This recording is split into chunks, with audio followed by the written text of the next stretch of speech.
ating alamin kung paano basahin ang plano sa flooring bago ito buhusan. Ground floor or slab on fill. Ito slab on fill nakalagay. Ang nakalagay dito 100 mm thick ng slab or kapal ng slab, 100 mm katumbas ng 4 inches or 10 cm ang kapal with 10 mm space at 300 both ways. Ibig sabihin 30 ang spacing, 30 cm both ways na siya, kabilaan para 30 pa ganon, 30 rin ang paganon. Pero bago natin buhusan yan, dapat marami pa tayong i-check. Kagaya nito, yung mga wall footing, kung ano at saka kung anong meron dito. Ito kasi sa architectural, i-check natin to kung anong meron dito. Tapos ito, babalikan ko itong buhos, dapat fully compact siya. Tapos meron siyang gravel bed na 100 mm ang kapal or 10 cm. Tapos mas maganda kung may polyethylene sheet. Sasapin na ng polyethylene sheet bago buhusan. I-check mo natin itong architectural nito kung gaano kalalim dapat yung preparasyon ng base nito bago natin buhusan. Dito pinapakita na CR ito. I-check natin din mamaya kung anong may depress ba ito, may change elevation, itong corridor, kung anong makalibel ba sila ng flooring, kasi dapat magkaiba kung magkaiba kayong kanilang elevation, i-check natin, baka hirap na magtitibag kung maging pantay paggawa natin. Tapos ito yung mga wall finish, para makikita natin kung anong dapat abang natin ng dowel, nasan yung pintuan, kasi minsan pati pintuan may dowel, sayang yung bakal. Ayan mga pintuan. Yan, i-check natin lahat yan bago buhusan yung flooring. Ayun, dito makita natin yung sa flooring ng classroom, kasi school yung ginagawa namin. At saka ito yung corridor niya or hallway. Siya, pantay lang, kaya walang depress. Parehas lang yung preparasyon ng base ng ground floor. Dito, makikita natin sa toilet, meron siyang yung ground floor elevation level, tapos meron siyang toilet level. Ibig sabihin may pagkaiba yung kanilang elevation, nagkaroon siya ng change elevation or depress para doon sa CR ng ground floor, para sa hindi babaha pag hindi abot ng ground floor, kung babaha man yung CR.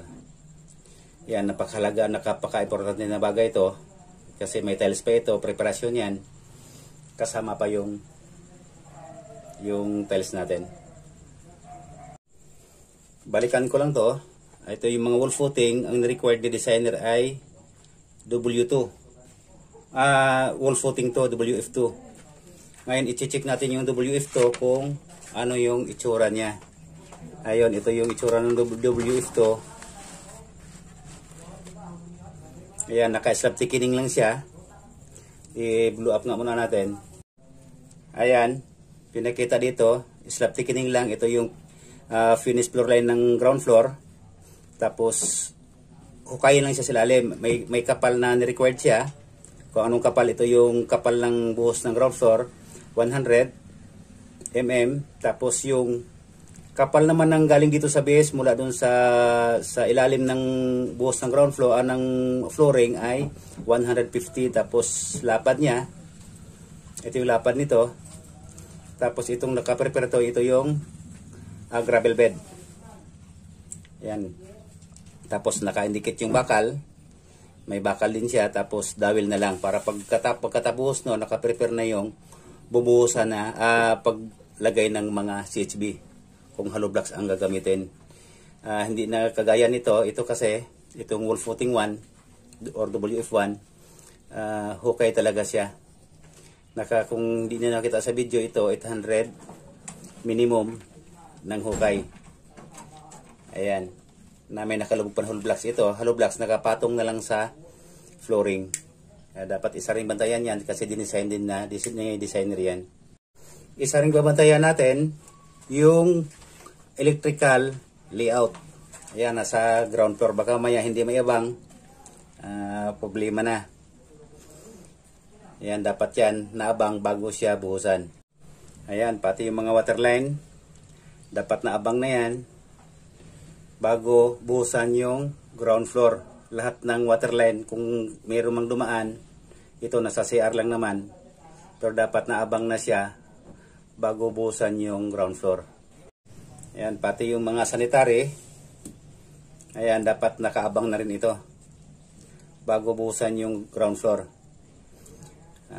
Mahirap na nga magtibag kung anong tiktikin.